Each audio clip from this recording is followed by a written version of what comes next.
Oke, halo teman-teman semua, kembali lagi di dalam video pembelajaran kali ini tentang sistem periodik unsur. Nah, ini adalah video ketiga setelah dua video sebelumnya membahas tentang perkembangan sistem periodik unsur dan kemudian sifat keperiodikan bagian jari-jari atom. Nah, kali ini kita akan mempelajari yang namanya sifat keperiodikan unsur, tiga sifat lainnya, ya, kayak tiga sifat lainnya setelah jari-jari atom. Oke, yang pertama itu adalah energi ionisasi. Nah, energi ionisasi itu didefinisikan sebagai energi minimum yang dibutuhkan oleh suatu atom untuk melepaskan elektron valensinya. Nah, ketika dia melepaskan elektron valensi, maka dia akan membentuk ion positif. Jadi, untuk energi ionisasi ini ada 4 hal utama yang harus kamu ingat di dalam definisi. Yang pertama adalah energi minimum. Yang kedua itu adalah melepaskan satu buah elektron valensinya dalam wujud gas, itu yang ketiga, dan membentuk ion positif. Nah, dari penelitian yang ada, ini semua data dari energi ionisasi sudah ada nih teman-teman di sini. Oke, ada semua data ionisasinya. Nah, kalau kita susun menjadi dalam bentuk grafik, maka kita akan memperoleh dalam bentuk seperti ini. Nah, kalau kamu amati teman-teman, ini adalah yang satu golongan teman-teman. Nah, dimana kalau satu golongan itu dimana energi ionisasinya semakin turun ya. Oke, nah untuk satu periode seperti ini teman-teman, semakin naik gitu ya. Jadi mengalami kenaikan untuk energi ionisasinya. Oke. Nah, energi ionisasi itu sebenarnya ditentukan atau dipengaruhi oleh dua hal teman-teman. Yang pertama itu adalah radius, atomic radius atau jari-jari atom. Semakin besar jari-jari atom, maka semakin kecil energi ionisasi. Kenapa? Karena kalau semakin besar jari-jari atom, untuk elektron terluar untuk dilepaskan itu nggak terlalu susah teman-teman. Jadi energi yang dibutuhkan juga kecil, gitu ya. Nah, yang kedua itu adalah jumlah elektron valensi. Semakin banyak elektron valensinya, maka energi ionisasi yang dibutuhkan untuk melepaskan semua elektron valensi itu akan semakin besar. Seperti itu. Jadi kalau satu elektron valensi berapa, nanti dua elektron valensi nanti akan makin banyak. Seperti itu ya teman-teman ya. Nah, di sini satu kali melepas satu energi ionisasi. Namun tidak memungkinkan, tidak melepas kemungkinan untuk suatu unsur melepaskan lebih dari satu kali elektron yang dimilikinya. Jadi tergantung dari elektron valensinya. Kalau elektron valensinya bisa punya dua, ya dia bisa dua kali lepas. Kalau tiga, dia bisa tiga kali lepas gitu ya. Namun di sini ini ada dua reaksi teman-teman. Yang pertama ini adalah pelepasan pertama elektronnya. Oke, nah yang kedua ini adalah pelepasan kedua elektronnya ya. Jadi elektron yang dilepas pertama maka ini adalah energi ionisasi. Pelepasan kedua kita sebut dengan energi ionisasi kedua. Oke, energi ionisasi kedua. Nah umumnya energi ionisasi kedua itu akan lebih besar dibandingkan energi ionisasi satu. Oke, nah ini kalau kamu perhatikan teman-teman, kalau diperhatikan dari energi ionisasinya, di sini kalau dia golongan 1 maka energi ionisasinya biasanya satu gini ya, kecil ya, 496. Nah, Na itu punya satu elektron valensi. Ketika dia akan melepaskan yang kedua, ini lonjakannya sangat besar sekali teman-teman, hampir 10 kali lipat gitu ya. Nah, Mg itu punya 2 elektron valensi. Nah, ketika energi ionisasi yang pertama cuma 738, kedua itu cuma 2 kali lipatnya 1400. Namun untuk yang ketiga dia lonjaknya jauh juga. Oke, bisa berapa kali nih? Hampir 6 kali. Oke, 6 kali hampir 6 kali ya dia naiknya. Nah, ini ketika misalkan Al juga punya 3 elektron valensi, ketika dia mau melepaskan ketiga mau menuju ke 4, maka ini jauh banget. Nah, mengapa demikian? Karena ini, kenapa besar ya? Karena ini adalah pelepasan elektron yang berada di kulit lebih dalam. Sedangkan yang di ini, yang putih ini, itu adalah energi yang dibutuhkan untuk melepaskan elektron pada kulit terluar atau elektron valensinya. Gitu ya teman-teman ya. Jadi ketika ada pelonjakan terbesar, berarti otomatis misalkan dari 2 ke 3 terjadi lonjakan yang besar, maka bisa kita simpulkan pasti unsur itu punya 2 elektron valensi. Kalau terjadi lonjakan yang gede di 3 ke 4, maka dia pasti elektron valensinya 3 gitu ya. Jadi itu bisa menjadi salah satu cara untuk menentukan berapa elektron valensi yang dimiliki oleh unsur tersebut gitu ya. Nah, di sini untuk kesimpulan yang bisa kita tarik untuk energi ionisasi dari atas ke bawah dalam satu golongan itu adalah jumlah jari-jari bertambah, berarti semakin jauh ya. Maka jari-jari yang makin besar, tarikan inti lemah, maka energi ionisasi kecil. Kalau dari kiri ke kanan, maka muatan inti bertambah, jari-jari atom makin kecil, tarikan inti makin kuat, maka energi ionisasi makin besar. Oke, jadi ini kebalikan dari yang jari-jari atom yang sudah dijelasin di video sebelumnya, teman-teman. Oke ya.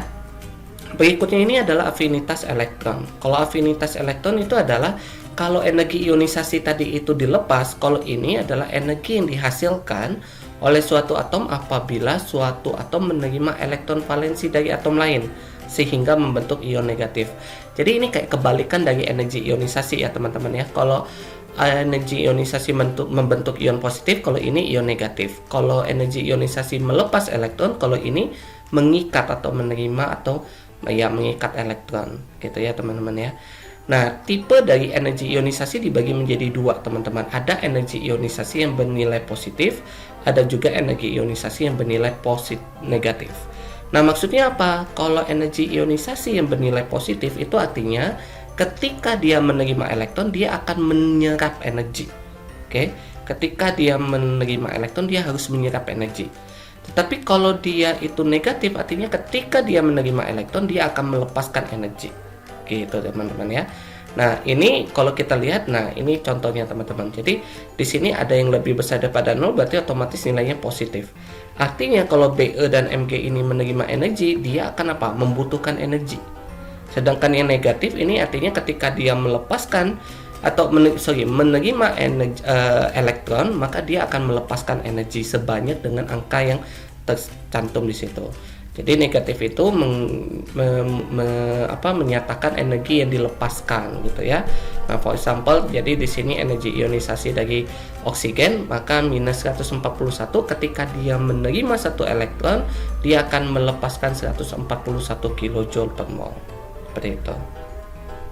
Oke, jadi kalau misalkan kamu punya unsur lalu diberitahu energi ionisasi energi afinitas elektronnya itu negatif, maka bisa dikatakan bahwa dia akan sangat mudah untuk menerima elektron. Namun kalau positif itu berarti dia susah untuk menerima elektron, dia nggak cocok untuk menjadi ion negatif, gitu ya teman-teman ya. Baik, ini adalah trennya teman-teman. Jadi trennya hampir sama kayak energi ionisasi teman-teman ya. Nanti kita akan bahas itu. Nah, ini adalah proses atau equationnya atau persamaan reaksinya. Jadi kalau dia pertama menerima satu elektron seperti ini membentuk M2-, kemudian menerima kedua elektron membentuk M2-. Nah, tendensinya atau kecenderungannya, sifat keperiodikannya dari atas ke bawah. Jumlah kulit bertambah, jari-jari atom makin besar, tarikan inti lemah, maka afinitas elektron kecil. Artinya dia semakin susah untuk mengikat elektron ya. Tetapi kalau periode dari kiri ke kanan, jari-jari kecil, tarikan inti kuat, maka elektron akan lebih mudah ditarik, maka afinitas elektronnya besar. Seperti itu. Ke yang terakhir dari sifat keperiodikan itu adalah ke elektronegatifan. Nah, ini sangat penting sekali teman-teman, khususnya nanti ketika kita akan membahas materi berikutnya, yaitu tentang ikatan kimia berkaitan dengan kepolaran. Nah, ini akan dipakai terus. Jadi ke elektronegatifan itu adalah kecenderungan suatu atom untuk menarik elektron valensi dari atom lain dalam membentuk ikatan. Wah, berarti sama ya kayak afinitas elektronnya. Beda teman-teman.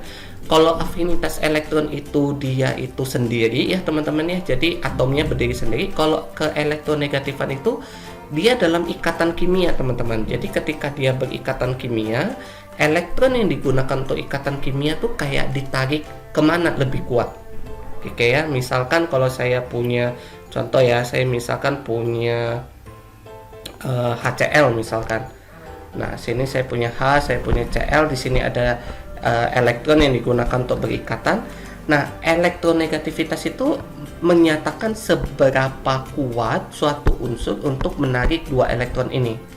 Kalau Cl ini elektronegatifnya besar, maka si elektron ini akan lebih dekat ke Cl, tapi lebih jauh dengan H. Kayak main tarik tambang teman-teman. Jadi elektronnya lebih dekat ke Cl dibandingkan H, gitu ya teman-teman ya. Nah, Ini angka menyatakan keelektronegatifan itu biasanya kita menggunakan yang namanya skala Pauling. Nah, yang menyusunnya itu adalah Linus Carl Pauling gini ya. Orang ini yang dia menyusun berdasarkan angka-angka ini. Nah, angka-angka inilah yang kita gunakan. Nah, kalau kalian perhatikan dari atas ke bawah, ini biasanya keelektronegatifan akan semakin kecil, dari kiri ke kanan semakin besar. Nah, jadi yang paling besar itu dimiliki oleh unsur F, teman-teman. Ini adalah unsur yang paling elektronegatif. Oke ya. Jadi dari atas ke bawah, karena jumlah kulit bertambah, jari-jari makin besar, tarikan inti lemah, maka keelektronegatifan semakin kecil. Kalau dari kiri ke kanan, karena muatan inti bertambah, tarikan inti kuat, maka keelektronegatifan juga besar. Oke. Nah, selain sifat keperiodikan yang sudah dijelaskan sebelumnya, kita juga punya sifat-sifat fisik lain yang bisa kita pelajari melalui sistem periodik unsur, teman-teman, dan mengalami adanya keteraturan ya. Salah satunya itu adalah sifat logam dan non-logam. Nah, bedanya apa? Kalau logam itu adalah sifatnya konduktor, mengantarkan listrik dengan baik ya, teman-teman ya. Warnanya mengkilap khas logam, kemudian keras dan ulet gitu ya. Sedangkan non-logam kebalikannya biasanya. Titik didih dan titik leleh rendah dan non-konduktornya. Nah, selain itu juga kita bisa melihat dari sistem periodik itu adanya kereaktifan atau kecenderungan atau besar kecilnya kereaktifan. Ini bergantung pada kecenderungan melepas atau menerima elektron, teman-teman. Dalam satu golongan dari atas ke bawah, karena jari-jari atomnya makin besar, maka kereaktifannya bertambah, artinya lebih mudah melepas. Kalau dari kiri ke kanan, karena jari-jari atomnya kecil, maka semakin tidak reaktif, gitu ya. Kalau dari kiri ke kanan, dari golongan 1 ke golongan 3, dia kereaktifannya turun. Tapi nanti dari golongan 5 menuju ke golongan 7, nanti kereaktifannya bertambah. Kenapa? Karena akan lebih mudah menangkap elektron gitu ya. Tetapi yang paling tidak reaktif itu adalah golongan 8A, yaitu golongan gas mulia. Oke, nah untuk sifat logam non logam, dari atas ke bawah sifat logamnya bertambah, sedangkan dari kiri ke kanan sifat non logamnya bertambah gitu ya, teman-teman ya. Selain itu, nah ini sama seperti tadi, teman-teman dapat dilihat dari sifat-sifat dari unsur-unsur yang ada di dalam sistem periodik. Dapat dilihat bahwa di sebelah kanan itu kebanyakannya adalah non logam ya, teman-teman ya. Sedangkan di sebelah kiri itu adalah golongan logam. Nah, kalau dari segi wujud, sebelah kiri itu biasanya wujudnya padat kalau dia logam, sedangkan sebelah kanan yang non logam biasanya wujudnya dalam bentuk cair atau padatan. Nah, ini adalah kemiripan sifat dari unsur-unsur dalam satu golongan ya, teman-teman ya. Kalau 1A sifatnya logam, lunak, dapat diiris, ringan gitu ya, reaktif terhadap air. Kalau golongan 8A ini golongan logam mulia, teman-teman. Jadi bersifat non-logam, wujudnya monoatomik karena bisa berdiri sendiri, suka bereaksi dengan unsur-unsur lain, titik leleh dan titik didih sangat rendah. Oke, nah kalau golongan 7A ini juga cukup reaktif, teman-teman. Dan golongan 2A yang logam alkali tanah itu bersifat logam, reaktif terhadap air juga. Oke, nah biasanya kalau golongan 7A bersifat berupa molekul diatomik ya, dan sifatnya beracun dan berwarna. Oke, baik teman-teman, demikian untuk video kali ini yang sudah membahas tentang 3 sifat keperiodikan. Semoga bisa dipahami dan bisa dipelajari lebih lanjut ketika bertemu dengan guru-guru kalian. Terima kasih semuanya, sampai ketemu di video-video berikutnya. Bye-bye.